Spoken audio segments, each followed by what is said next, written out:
A soberania dos veredictos não pode autorizar toda e qualquer decisão. É basicamente sobre esse princípio que norteia o Tribunal do Júri que eu vou conversar com vocês.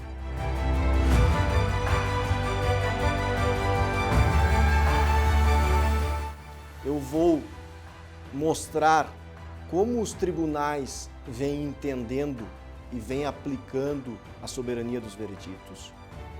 E ao final, eu vou me posicionar criticamente com relação a estes entendimentos.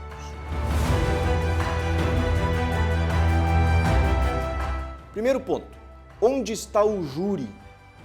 Onde está a instituição do júri dentro do ordenamento jurídico? O júri ele está na Constituição da República, no artigo 5º, como um direito e como uma garantia fundamental do cidadão. Portanto, o Tribunal do Júri ele é uma cláusula pétrea. Ele não pode ser objeto de emenda à Constituição.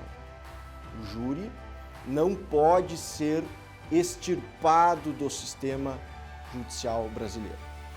Mas, obviamente, que o júri ele permite reformas. Por quê? O Código de Processo Penal pode fazer alterações no Tribunal do Júri, à exceção de alguns princípios que constam da Constituição da República. O primeiro princípio, e é sobre ele que eu vou conversar, é a soberania dos veredictos. O que é soberania dos veredictos? Soberania vem de soberano, vem da ideia de que a decisão do júri deve ser a última decisão sobre os casos que são submetidos a julgamento pelo júri popular. Ou seja, nenhum órgão do Poder Judiciário, nem mesmo o Supremo Tribunal Federal, pode reformar uma decisão do Tribunal do Júri. A decisão do Tribunal do Júri, portanto, ela é uma bala de prata. No máximo, um órgão como o Supremo Tribunal Federal, como o Superior Tribunal de Justiça, como os tribunais estaduais ou os tribunais regionais federais, no máximo eles podem anular uma decisão e encaminhar o réu a um novo julgamento a ser proferido pelo Tribunal do Júri. Portanto, soberania dos veredictos é isto. O que acontece na prática?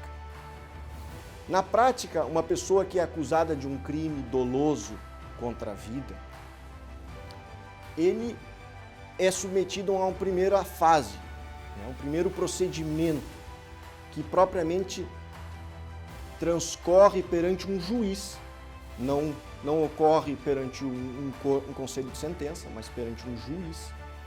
E este juiz, ao final de ouvir todas as testemunhas de acusação, todas as testemunhas de defesa, as provas técnicas, interrogar o réu, o juiz ele poderá proferir 4 decisões.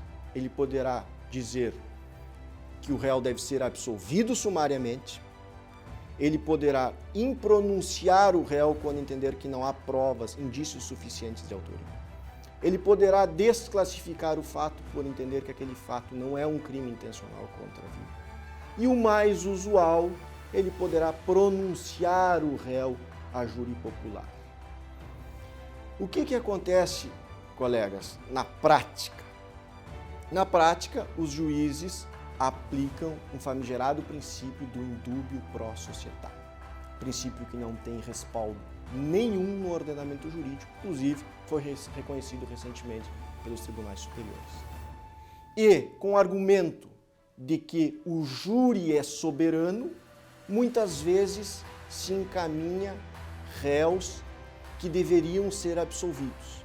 Se encaminha este réu a julgamento popular.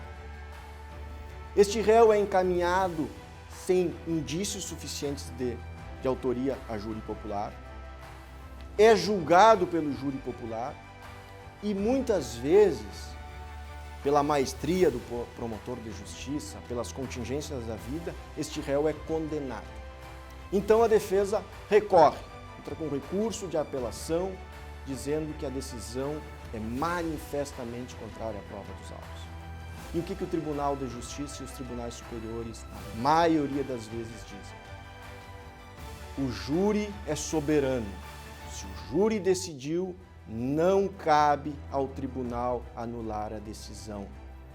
Vejam, utilizando um princípio do júri, que está inscrito dentro de uma garantia que é o júri do réu, de ser julgado por um colegiado de pessoas leigas, se encaminha, se submete, se condena e não se reforma, não se anula a decisão com base neste princípio mal interpretado, mal analisado pelos tribunais superiores.